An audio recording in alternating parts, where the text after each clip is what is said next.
إن الحمد لله نحمده ونستعينه ونستغفره ونعوذ بالله من شرور أنفسنا من يهده الله فلا مضل له ومن يضلل فلا هادي له وأشهد أن لا إله إلا الله وحده لا شريك له وأشهد أن محمدًا عبده ورسوله أما بعد فإن خير الحديث كتاب الله وخير الهدي هدي محمد صلى الله عليه وسلم وشر الأمور محدثاتها وكل محدثة بدعة وكل بدعة ضلالة وكل ضلالة في النار. أعوذ بالله السميع العليم من الشيطان الرجيم من همزه ونفخه ونفثه. بسم الله الرحمن الرحيم. قاف والقرآن المجيد بل عجبوا أن جاءهم منذر منهم فقال الكافرون هذا شيء عجيب أإذا متنا وكنا ترابا ذلك رجع بعيد قد علمنا ما تنقص الأرض منهم وعندنا كتاب حفيظ بل كذبوا بالحق لما جاءهم فهم في أمر مريج أفلم ينظروا إلى السماء فوقهم كيف بنيناها وزيناها وما لها من فروج والأرض مددناها وألقينا فيها رواسي وأنبتنا فيها من كل زوج بهيج تبصرة وذكرى لكل عبد منيب ونزلنا من السماء ماء مباركا فأنبتنا به جنات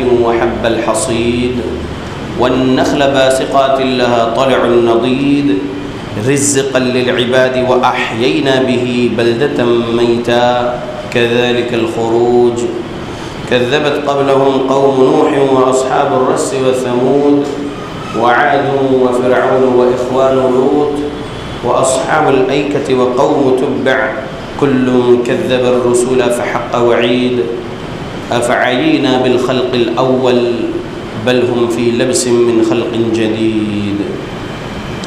يا معاشر المسلمين، قال سبحانه وتعالى إن الله لا يغير ما بقوم حتى يغيروا ما بأنفسهم رب اشرح لي صدري ويسر لي أمري واحلل عقدة من لساني يفقه قولي سبحانك لا علم لنا إلا ما علمتنا إنك أنت العليم الحكيم إن العزة لله جميعا هو السميع العليم. تمام قسم کی تعریفوں کا حقدار صرف اور صرف اللہ وحدہ لا شریک ہے. میں تعریف کرتا ہوں اس اللہ کی جس نے ساری کائنات کو 6 ایام میں بنا کر اپنے آپ کو عرش پہ مستوی کیا اور اس اللہ کا عرش 7 آسمانوں کے اوپر ہے. پڑھتا ہوں میں درود اور آپ سب بھی پڑھیں درود اللہ کے آخری نبی آخری رسول محمد صلی اللہ علیہ وسلم پر جس رحمت للعالمین پر درود پڑھنے کا حکم دیا ہے اللہ رب العالمین نے. اللہم صلی علی محمد وعلی آل محمد كما صليت على إبراهيم وعلى آل إبراهيم إنك حميد مجيد. اللهم بارك على محمد وعلى آل محمد كما باركت على إبراهيم وعلى آل إبراهيم إنك حميد مجيد. سامعین، آج 30 سپٹمبر 2022 کو یہاں جامع مسجد اہل حدیث شمس الدین نگر جریمری میں ہمارے خطبہ جمعہ کا عنوان ہے مصیبتیں کبھی آزمائش کبھی عذاب ادنا ہوتی ہے. اللہ کے ہم غلاموں کو قرآن اور حدیث سے سبق لینا چاہیے اور اس سبق پر غور و فکر کرتے ہوئے منکرات سے بچتے ہوئے گناہوں سے اپنے آپ کو بچاتے ہوئے اعمال صالحہ کرتے رہنا چاہیے. اللہ رب العالمین کے ہم غلاموں کو اللہ سے ہر لمحہ ڈرتے رہنا چاہیے اس دنیا کی زندگی میں، تاکہ موت کے وقت سے جنت کی خوشخبری مل سکے، عذاب قبر سے ہم بچ سکیں، اور آخرت کی آگے کی منزلیں سب صحیح رہ سکے، آسانیاں رہ سکیں، اور ہمیں جنت الفردوس مل سکے۔ اللہ کے بندو، عنوان مصیبتوں کے بارے میں ہے۔ سمجھیے کہ آزمائش میں اور عذاب ادنا میں فرق ہے۔ آزمائش کس کو آتی ہے؟ سوال جواب ہے اذا احب اللہ عبدا ابتلاہ، جب کبھی جس بندے سے اللہ محبت کرتے ہیں اسے آزمائش میں مبتلا کرتے ہیں۔ یہ حدیث سنن ترمذی میں حسن سند کے ساتھ ہے۔ اللہ کے بندو، امام البانی نے اسے صحیح کہا ہے، ابن ماجہ میں حدیث ہے، اور سلسلہ صحیحہ میں حدیث نمبر 142 ہے، 146۔ اللہ کے بندو، ایک حدیث سنا رہا ہوں، اچھے سے سنیے، یاد کرنے کی نیت سے سنیے، اس سے جو سبق مل رہا ہے وہ سبق یاد رکھیے اور آگے تک پہنچائیے۔ ان بے شک عظم الجزاء مع عظم البلاء، اجر کی مقدار مصیبت کے مقدار کے برابر ہوتی ہے۔ بے شک مصیبت کی جو مقدار ہے اسی کے برابر، اسی کے مقدار میں اجر دیتا ہے اللہ رب العالمین۔ وَإِنَّ اللَّهَ إِذَا أَحَبَّ قَوْمًا ابْتِلَاهُمْ، اور جب کبھی اللہ رب العالمین جن لوگوں سے محبت کرتا ہے تو انہیں آزمائش میں مبتلا کرتا ہے۔ فَمَنْ رَضِيَ فَلَهُ الرِّضَا، جو مشکلات میں، پریشانی میں اللہ کی رضا پر راضی ہے اور صبر کر لیا، اللہ رب العالمین کے پاس سے اس کو رضا حاصل ہو جاتی ہے، اللہ کی رضا۔ وَمَنْ سَخِطَ فَلَهُ السَّخَطُ، اور جو اللہ کے لکھے پر ناخوش ہوا تو اللہ رب العالمین کا غضب اور غصہ اس پر ہوتا ہے۔ اس ایک حدیث میں کئی لیسنز ہیں، کئی اسباق ہیں، غور سے سنیے۔ اگر کسی کو کچھ مصیبت آئی، وہ مصیبت میں وہ صبر کر لیا اللہ کی رضا حاصل کرنے کی نیت سے، تو اللہ کی رضا حاصل ہوگی، اور اگر اس مصیبت میں صبر نہیں کیا، واویلا کیا، غیر شرعی حرکتیں کیا، تو اللہ کا غضب اور غصہ ملے گا۔ یہ سمجھیے اچھے سے کہ آزمائش کس کو آتی ہے۔ اس حدیث سے سبق ملا، جس سے اللہ محبت کرتے ہیں اس کی زندگی میں آزمائش آتی ہے۔ سوال یہ ہے کہ اللہ کس سے محبت کرتے ہیں؟ پہلا سوال، آزمائش کس کو آتی ہے؟ جواب، جس سے اللہ محبت کرتے ہیں اس کو آزمائش آتی ہے۔ پھر دوسرا سوال، اللہ کس سے محبت کرتا ہے؟ تو جواب، اللہ نے کہا قرآن میں، قُلْ إِن كُنتُمْ تُحِبُّونَ اللَّهَ فَاتَّبِعُونِي يُحْبِبْكُمُ اللَّهُ، کہہ دیجئے، یہ کہتے ہیں کہ یہ اللہ سے محبت کرتے ہیں، اگر تم اللہ سے محبت کرنے کا دعویٰ کر رہے ہو تو تم محمد صلی اللہ علیہ وسلم کی پیروی کرو، اتباع کرو، محمد صلی اللہ علیہ وسلم کو کاپی کرو، میں تم سے محبت کروں گا، یہ اللہ کی بات ہے۔ یحببکم اللہ، یعنی اللہ تم سے محبت کرے گا جو محمد صلی اللہ علیہ وسلم کی اتباع کریں گے۔ دوسرے سوال کا جواب مل گیا کہ اللہ کس سے محبت کرتے ہیں؟ جو محمد صلی اللہ علیہ وسلم کی اتباع کرتے ہیں، اللہ ان سے محبت کرتے ہیں، اور جس کا ایمان اور اعمال کا جتنا بہترین مقام بنا ہوا ہے اللہ کی توفیق سے، اس کو اس لحاظ سے اللہ رب العالمین آزماتے ہیں۔ پہلے نمبر پہ انبیاء کی آزمائش ہوئی ہے، نبیوں کو بہت زیادہ آزمایا ہے اللہ رب العالمین نے۔ نبیوں کے پاس کبھی کبھی ایک ہی جوڑا کپڑا ہوتا تھا، غربت سے بہت آزمایا رب نے نبیوں کو۔ صالحین کو دوسرے نمبر پہ اللہ نے آزمایا ہے۔ یہ حدیث سے سنا رہا ہوں، اللہ کے نبی صلی اللہ علیہ وسلم نے فرمایا ہے کہ آزمائش کا جو نظام ہے رب کے پاس وہ ایسے ہے کہ پہلے درجے پر انبیاء کو آزمایا رب نے، پھر دوسرے نمبر پہ جو نیک لوگ ہوتے ہیں، صالحین ہوتے ہیں، ان کو آزماتا ہے اللہ رب العالمین۔ اور آزمائش قسم قسم کی آزمائش ہو سکتی ہے، جیسا کہ اللہ رب العالمین نے کہا وَلَنَبْلُوَنَّكُمْ بِشَيْءٍ مِّنَ الْخَوْفِ وَالْجُوعِ وَنَقْصٍ مِّنَ الْأَمْوَالِ وَالْأَنفُسِ وَالثَّمَرَاتِ وَبَشِّرِ الصَّابِرِينَ۔ اللہ رب العالمین نے کہا اور ہم ضرور بالضرور کسی نہ کسی طرح تمہاری آزمائش کریں گے، کبھی دشمن کے ڈر سے، خوف دشمن کے ڈر کے ذریعے سے تمہاری آزمائش، کبھی بھوک و پیاس کے ذریعے تمہاری آزمائش، کبھی تمہارے مال میں کمی کر کے آزمائش، کبھی تمہارے گھر میں کسی کو فوت کر کے، کسی کو اچانک موت دے کے تمہارے گھر میں کسی کو فوت کر کے آزمائش کریں گے اللہ رب العالمین، اور کبھی کھیتی میں یا پھلوں میں کمی کر کے آزمائش کریں گے اللہ رب العالمین۔ اور صبر کرنے والوں کے لیے خوشخبری ہے، صبر کرنے والوں کو خوشخبری دے دیجیے، اللہ رب العالمین نے کہا۔ تو قسم قسم کی آزمائش لوگوں کی زندگی میں آتی ہے، اور آزمائش کس کو آتی ہے یہ ذہن میں رکھیے، کافر کو آزمائش نہیں آتی، کافر کو آزمائش نہیں آتی، اور اگر کافر پر کوئی مصیبت آئی ہے تو اللہ رب العالمین کا عذاب ادنا ہے، وہ اس دنیا میں عذاب ادنا دیتا ہے اللہ رب العالمین، موت کے بعد عذاب اکبر ہے۔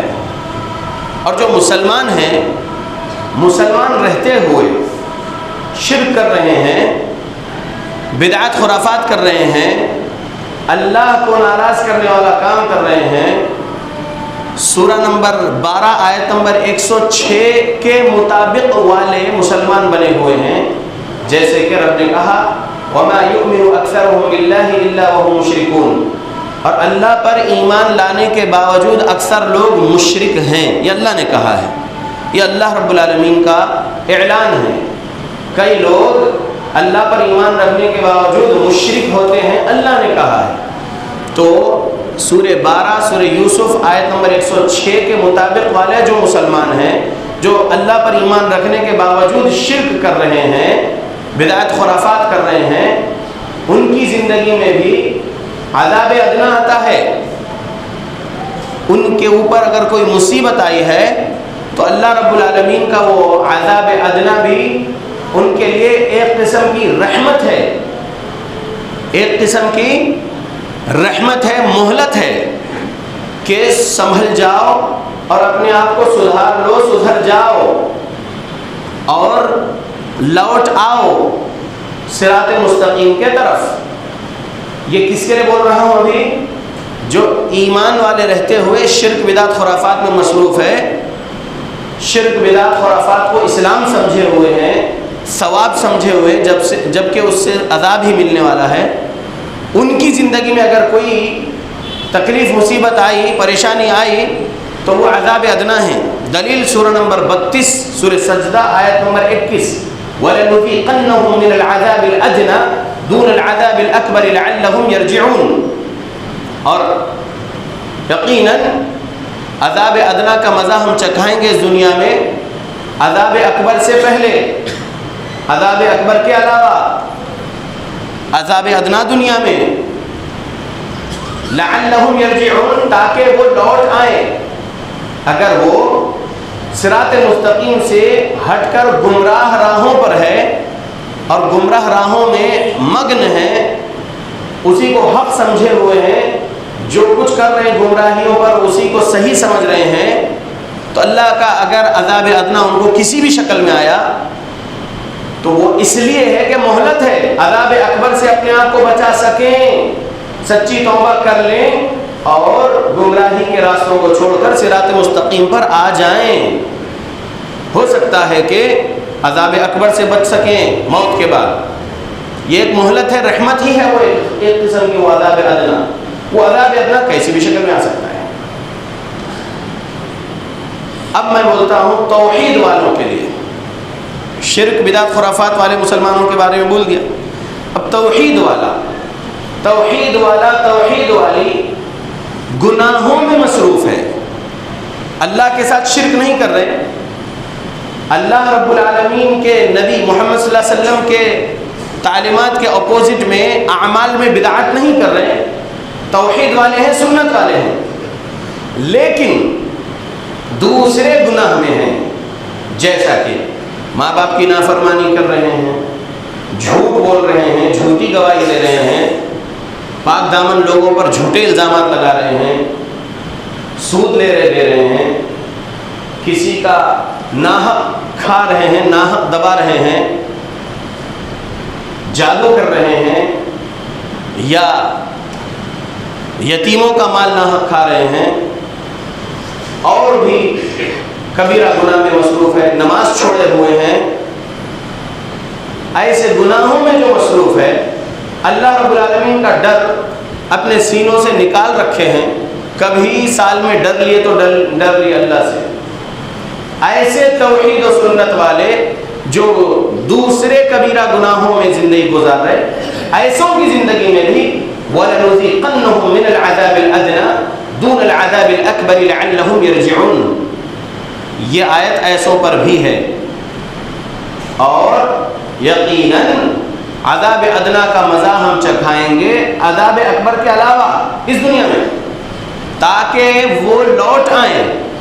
تو جو توحید و سنت والا بول رہے اپنے آپ کو، اگر ہم نماز چھوڑیں گے، مرضی کے مطابق جب دل میں نماز پڑھیں گے، چھوڑے رکھ رہے ہیں، صرف جمعہ کو جمعہ پڑھ رہے ہیں، یا کسی دن ایک پڑھ لیے، کسی دن دو پڑھ لیے، اور وہ بھی فارمیلٹی والی نماز پڑھ لیے، بس آئے اور جلدی ایکسرسائز کر لیے اور چلے گئے.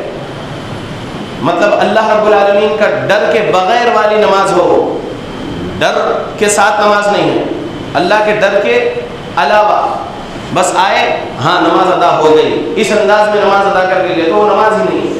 تو ایسا بے خوف زندگی میں بہت سارے کام کیے جا رہے ہیں، ناپ تول میں کمی اور بہت سارے کام جو کبیرہ گناہ ہیں. تو ایسے کی زندگی میں بھی وَلَنُذِيقَنَّهُم مِّنَ الْعَذَابِ الْأَدْنَىٰ دُونَ الْعَذَابِ الْأَكْبَرِ لَعَلَّهُمْ يَرْجِعُونَ. یہ آیت فٹ آتی ہے. ایک بہت بڑے عالم دین، بہت بڑے مفتی شیخ سعید بن علی القحطانی رحمۃ اللہ علیہ، جس کی مشہور کتاب حصن المسلم، چھوٹی سی دعا کی کتاب، فورٹریس آف مسلم، جو ہم لوگ پڑھتے ہیں صبح کے اذکار، شام اثر بعد کے اذکار، رات میں سونے سے پہلے کے اذکار، وہ حصن المسلم کتاب لکھنے والوں نے کئی اور بھی کتابیں لکھے. ان کی زندگی کا مشغلہ صبح سے رات تک قرآن اور حدیث پڑھنا، قرآن اور حدیث پڑھانا، اللہ رب العالمین کی عبادت میں رہنا، اخلاق حسنہ کے ساتھ رہنا. ان کی زندگی میں کینسر ہوا، ان کو خود کینسر ہوا، اور سپٹمبر 2018 میں انتقال کر گئے. تو کیا تھا ان کی زندگی میں وہ کینسر؟ عذاب ادنا تھا یا آزمائش تھی؟ تو جواب یہ ہے، جو میں 146 نمبر کی حدیث آپ کو سلسلہ صحیحہ سے بتایا، اس حدیث کے مطابق شیخ سعید بن علی القحطانی رحمۃ اللہ علیہ کو آزمائش تھی، وہ کینسر. کیوں؟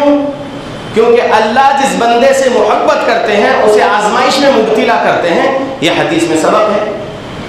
تو اللہ رب العالمین کا وہ بندہ، ایک بہترین مفتی، کئی حدیثوں کے حافظ، قرآن کے حافظ، زندگی ان کی اللہ اور رسول اللہ صلی اللہ علیہ وسلم کے دین اسلام کی خدمت میں لگی. ان کے آخری ایام کینسر سے گزرے اور انتقال کینسر پر ہوا. تو وہ آزمائش، اور آزمائش اس لیے بھی رہتی ہے وہ کہ اگر ان کی زندگی کے کچھ صغیرہ گناہ یا کچھ گناہ ہو تو اللہ رب العالمین وہ گناہوں کو ان سے مٹا دینا چاہتے ہیں، ان کو پاک کر کے اس دنیا سے اپنے پاس بلانا چاہتے ہیں. اس وجہ سے ان کو کینسر دیا اللہ رب العالمین. حدیث سن رکھے ہوں گے صحیح بخاری وغیرہ کی، جس میں ہے عبداللہ بن مسعود رضی اللہ عنہ سے روایت کردہ حدیث کہ نبی صلی اللہ علیہ وسلم نے کہا، بخار بھی اگر ایمان والے کو آتا ہے تو پت جھڑ کے موسم میں پتے جیسے جھڑتے ہیں جھاڑ سے، ویسا اس ایمان والے کے گناہ جھڑتے ہیں بخار آنے پر.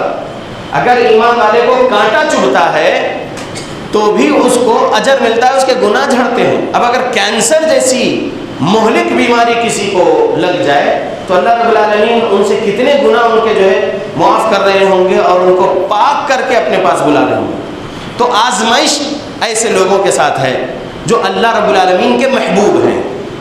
اللہ ہم سب کو اپنا محبوب بنا لے, آمین.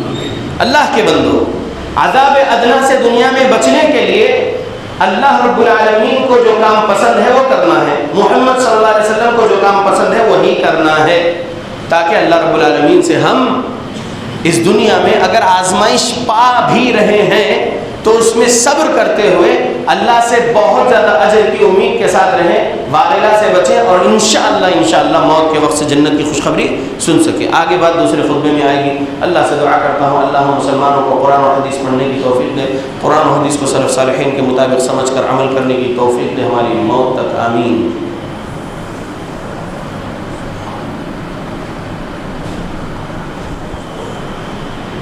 الحمد لله وكفى وسلام على عباده الذين اصطفى وبعد اللهم صل وسلم على نبينا محمد.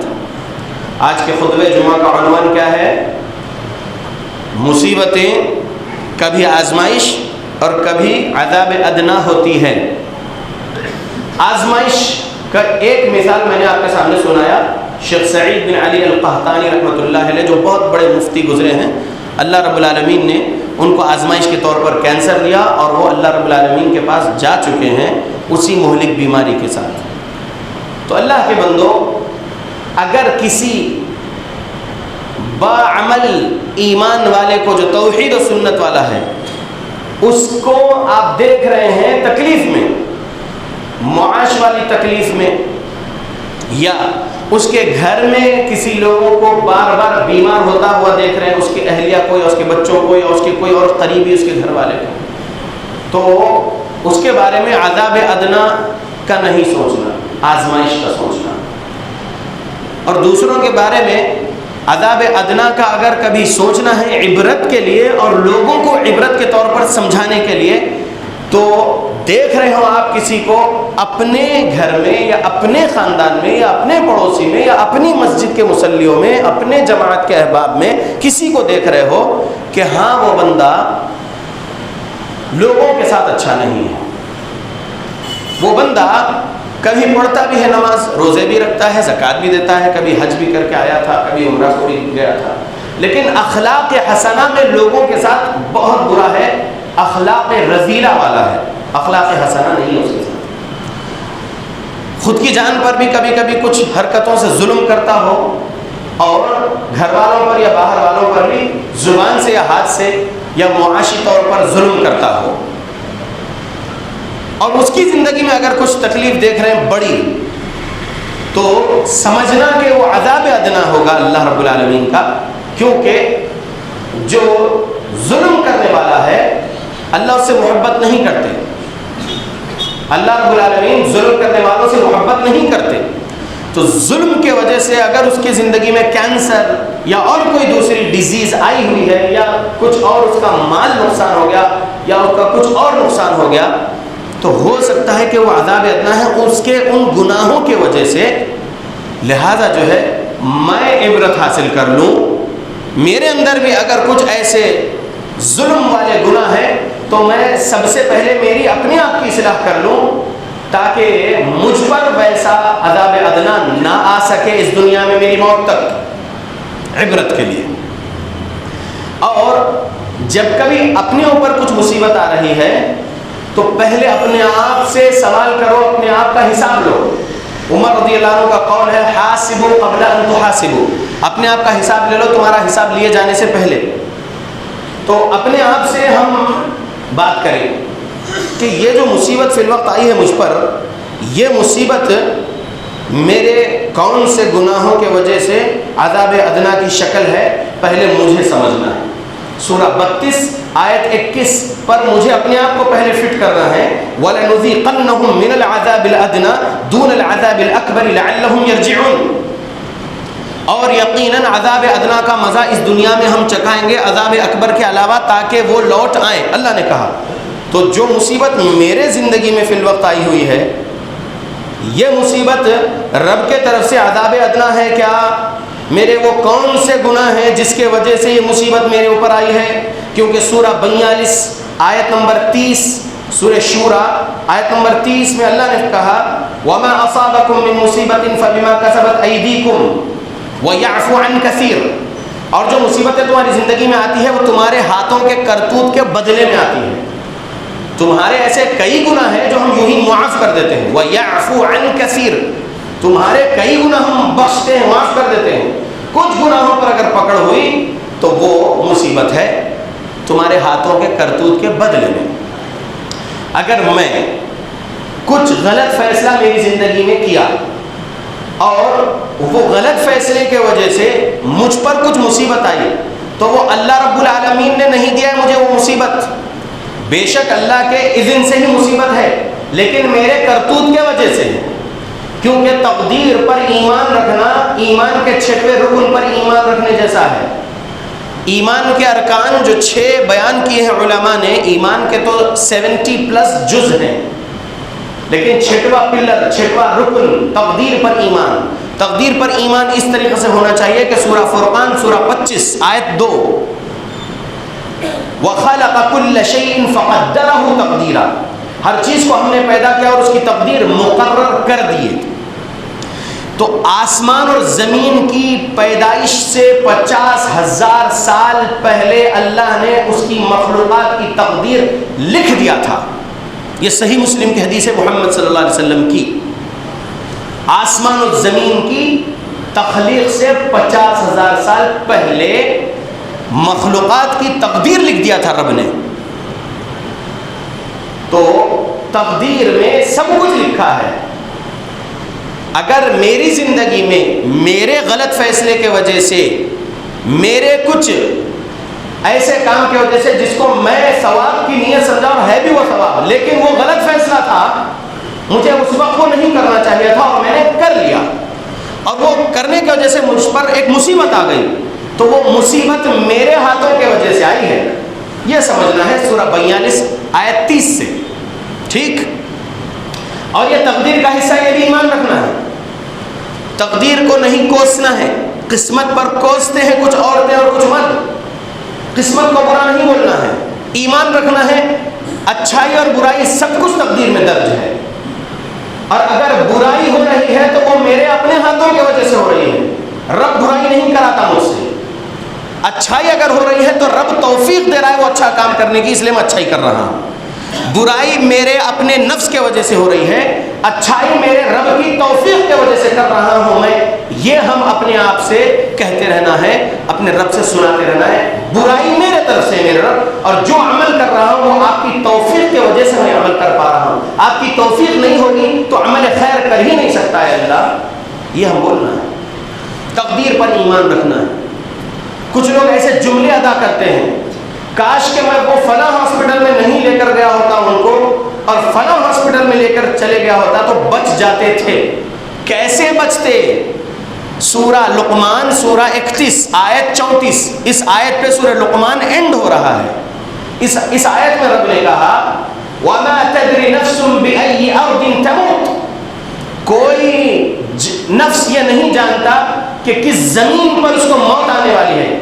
جس ہاسپٹل میں آپ نے اپنے فلاں کو لے کر گئے ہیں ان کی تکلیف میں، اور وہ تکلیف تھوڑی تھی لیکن وہاں لے جاتے ہی اچانک مر گئے، یا وہ تکلیف بڑی تھی اور لے جانے کے بعد وہاں انتقال کر گئے، تو ان کا انتقال اسی زمین پر ہونا تھا، اسی ہاسپٹل کی اسی بیڈ جہاں پر وہ بیڈ لگا ہے اسی پر، وہاں پر اس زمین پر ان کی موت رب نے لکھا تھا، تو موت وہیں ہوگی۔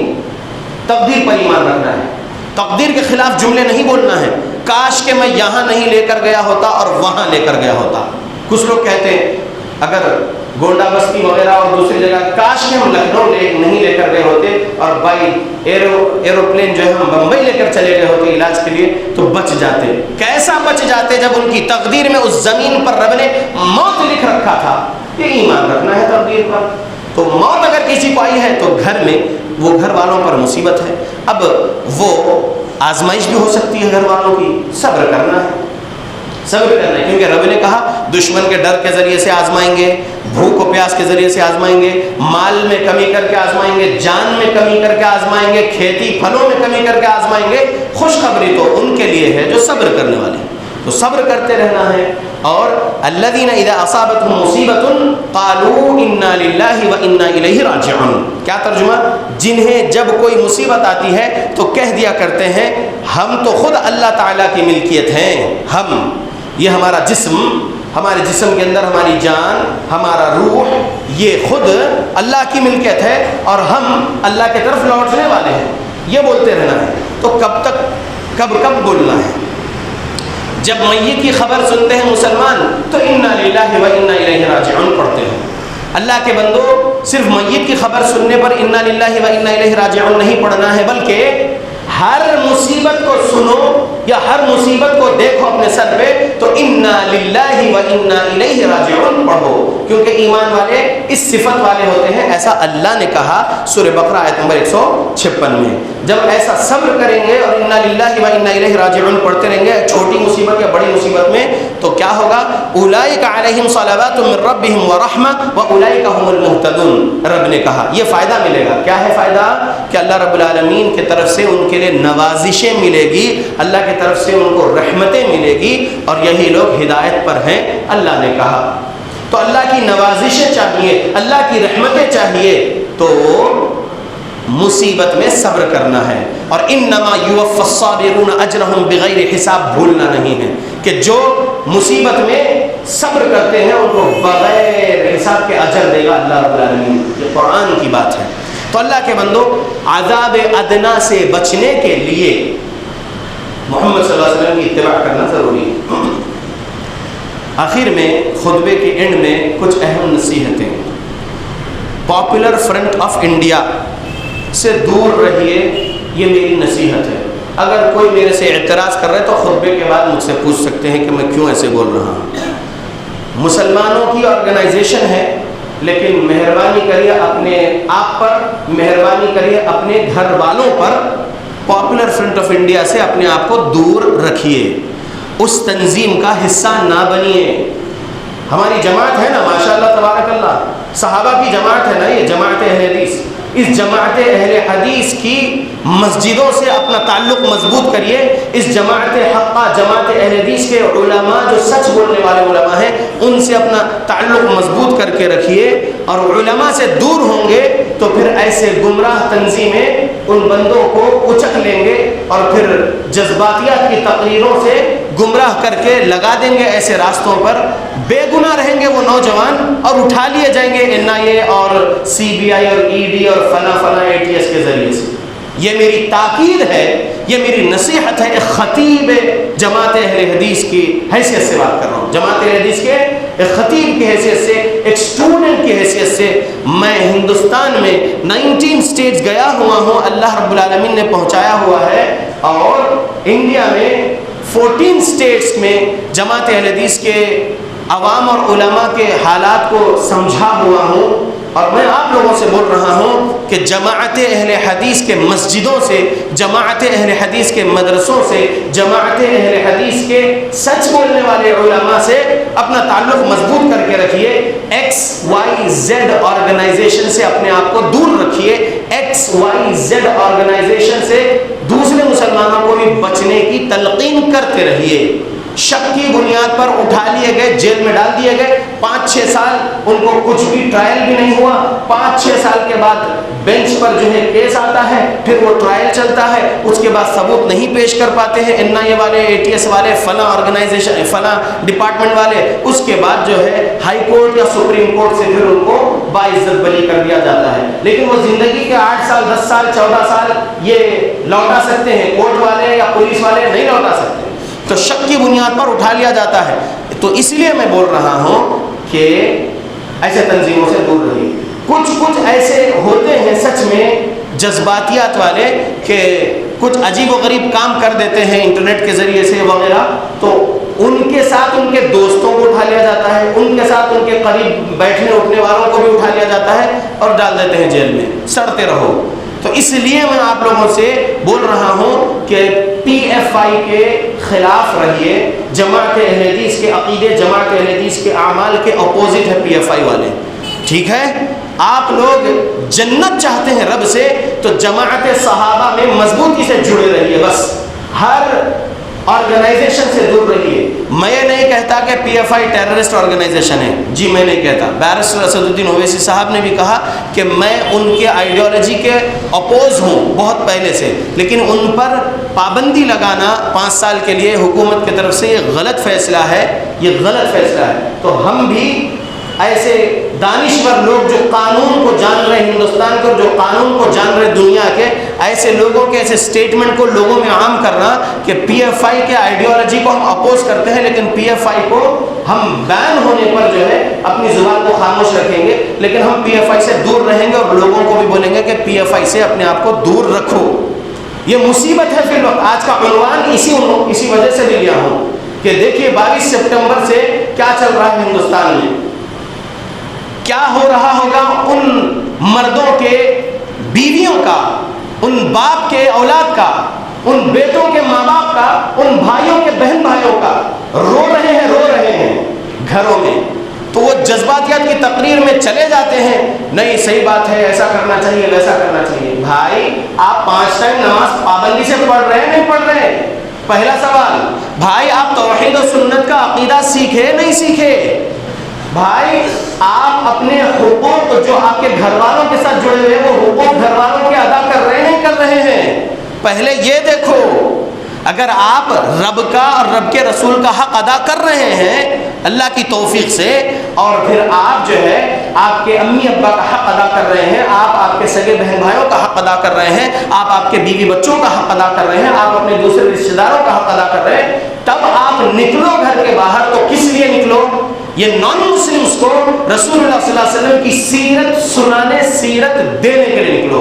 قرآن ٹرانسلیشنز ہے نا بہت سارے، مراٹھی میں، تیلگو میں، ہندی میں، اردو میں، انگلش میں ٹرانسلیشنز آف قرآن بانٹو، translations of biography of Muhammad صلی اللہ علیہ وسلم بانٹو نان مسلمس میں، تاکہ ان کے سینوں میں سے نفرت تو نکل جائے. اگر وہ اسلام نہیں قبول بھی کرتے ہیں تو وہ نفرت تو نہیں کریں گے اسلام سے. اسلام زبردستی قبول نہیں کرواتے ہم کسی کو. یہ جو بکواس بکی گئی ہے کہ یہ زبردستی دھرم پریورتن کراتے ہیں، ایسا نہیں ہے قرآن میں کہیں بھی، ایسا نہیں ہے حدیث رسول میں کہیں بھی. ہم لوگ سمجھانے کا کام کرتے ہیں. We are just to convey the message of Allah subhanahu wa ta'ala to the human beings. We cannot convert anyone. We cannot force anyone. Forceful conversion کرا رہے ہیں بول کے مولانا کلیم صدیقی صاحب کو بھی ڈال دیا، اگرچہ کہ وہ دیوبندی ہے لیکن ہے تو کلمہ گو بھائی میرے. اگرچہ کہ ان کا عقیدہ اور اعمال میں اختلاف کرتا ہوں، گمراہ عقیدے کچھ ہے ان کے پاس، لیکن ہے تو لا الہ الا اللہ محمد رسول اللہ والے. تو ان کو جیل میں ڈال دیا گیا، رہا کرے اب تک نہیں کرے، جھوٹے کیسز میں ڈال دیا جاتا ہے. اس لیے اللہ کے بندوں، اس لیے اپنے گھروں سے جڑ کے رہو، اپنے مسجدوں سے جڑ کے رہو، اپنے علماء سے جڑ کے رہو، گمراہ تنظیموں سے مت جڑو اور دعوت و تبلیغ کرتے رہو. جاؤ گمراہ مسلمانوں کے پاس، ان کو توحید و سنت سکھاتے رہو. اگر اپنے گھر کا سب حق ادا کر رہے ہیں تو نکلو باہر، جاؤ نان مسلمس کے پاس، ان کو اسلام سمجھاؤ، اسلام کے تمام پیسفل میسیجز جتنے سب سمجھاؤ. نہیں قبول کرتے اسلام، ان کی مرضی ہے، ہم فورس نہیں کرتے کنورٹ کرنے کے لیے کسی کو، ہم پہنچا دیتے ہیں. بس قبول کرنا یا قبول نہیں کرنا ان کی مرضی پہ چھوڑتے ہیں. یہ ہے اسلام کی تعلیمات، یہ ہے جماعت اہل حدیث کی تعلیمات. لہذا اللہ کے بندو، یہ مصیبت ہے فی الوقت مسلمانوں پر انڈیا میں یہ جو کچھ ہو رہا ہے. اب یہ مصیبت میں یہ جو گمراہ نوجوان گمراہ ہو کر گئے، یہ عذاب ادنا ہے، ان کے ہاتھوں کے کرتوت کے وجہ سے اندر گئے. میں کھلے طریقے سے بول رہا ہوں، کوئی میرا اپوز کرتا ہے مجھے کسی کے ڈر نہیں ہے، میں رب سے ڈرتا ہوں. یہ نوجوانوں پر عذاب ادنا ہے، آزمائش نہیں ہے. کیوں؟ کیونکہ اپنے ہاتھوں سے یہ سب حرکت کرے ہیں اور اندر گئے ہیں. نہیں کرنا چاہیے تھا، یہ سب حرکتیں اٹھائے نہیں جاتے تھے. سمجھ رہے اللہ کے بندو. اور اگر کوئی بندہ سچ میں جماعت اہل حدیث کی مسجد میں ہے، توحید سنت سکھا رہا ہے، عربی گرامر سکھا رہا ہے، کتاب التوحید پڑھا رہا ہے اور نماز سکھا رہا ہے، نماز نبوی، اور اچھے اچھے اخلاق سکھا رہا ہے، ایسے انسان پر بھی مثال کے طور پر میں اگر مجھے بھی اٹھایا جائے NIA سے ATS سے اور پھر جو ہے ڈال دیا جائے کہ جو ہے یہ دیش دروہ ہے، جبکہ دیش دروہی کام ایک بھی نہیں کرتے ہم تو حب الوطن قرآن حدیث سے بتاتے ہیں الحمدللہ۔ تو ہم لوگ دیش دروہ نہیں ہیں، دیش کے ہت میں ہم بات کرتے ہیں، دیش کی ترقی اور انتی کے لیے ہم کام کرتے ہیں، یہ ہم جانتے ہیں اور ہمارے قریبی لوگ جانتے ہیں۔ لیکن جو شک کی بنیاد پر اٹھانے والا آفیسر آ رہا ہے، اس کو کہیں سے فرمان جاری ہوتا ہے، وہ اٹھاتا ہے، لے کے جاتا ہے، ڈال دیتا ہے، سالوں سال برباد ہوتے ہیں جیلوں میں۔ تو ایسا ہوتا ہے۔ تو ہم کو سب گمراہیوں سے بچتے ہوئے، جذباتیات والے آرگنائزیشن سے بچتے ہوئے، نرمی کے ساتھ رہتے ہوئے نرمی سے دعوت و تبلیغ کرنا ہے، اور اللہ اللہ کرتے ہوئے اللہ کے پاس چلے جانا ہے۔ اللہ سے میں دعا کرتا ہوں اللہ ہم مسلمانوں کو ہر قسم کے عذاب ادنا سے بچائے اس دنیا میں، آمین۔ اگر اللہ ہم کو آزمائش دے بھی رہے ہیں تو اللہ رب العالمین ہم کو صبر کرنے کی بھی توفیق دے۔ پہلے تو ہمارے رب سے کہتے ہیں کہ اللہ ہم اتنی آزمائشیں نہیں اٹھا سکتے، ہم لوگ بہت کمزور ہیں اللہ، یا اللہ ہم کو آزمائشیں نہ دیجیے بلکہ نعمتیں دیجیے، ہم کو شاکر بنائیے یا اللہ۔ یا اللہ نعمتیں ہر روز دیتے رہیے یا اللہ، تاکہ ہم آپ کے شکر گزار بندے بنے رہیں۔ آزمائش دیں گے تو صبر نہیں کر پائیں گے یا اللہ، تو پھر گنہگار ہو جائیں گے یا اللہ۔ یا اللہ صرف نعمتیں ہی نعمتیں دیتے رہیے تاکہ ہم آپ کے شکر گزار بندے بنے رہیں ہماری موت تک، آمین۔ اللہم اعز الاسلام والمسلمین واذل الشرک والمشرکین، اللهم من أرادنا وأراد بالمسلمين سوءا فأشغله بنفسه، اللهم أهلك الظالمين بظلمهم، اللهم أصلح أحوال المسلمين في فلسطين، اللهم أصلح أحوال المسلمين في الشام، اللهم أصلح أحوال المسلمين في العراق، اللهم أصلح أحوال المسلمين في اليمن، اللهم أصلح أحوال المسلمين في ميانمار، اللهم أصلح أحوال المسلمين في سريلانكا، اللهم أصلح أحوال المسلمين في الكشمير، اللهم أصلح أحوال المسلمين في الهند، اللهم أصلح أحوال المسلمين في كل مكان. ربنا ظلمنا أنفسنا وإن لم تغفر لنا وترحمنا لنكونن من الخاسرين. اللهم يا وهاب، اللهم ألبسنا لباس التقوى وألزمنا كلمة التقوى وأمتنا حين ترضى. اللهم نسألك جنة الفردوس ونعوذ بك من النار. ربنا آتنا في الدنيا حسنة وفي الآخرة حسنة وقنا عذاب النار. ربنا تقبل منا إنك أنت السميع العليم وتب علينا إنك أنت التواب الرحيم.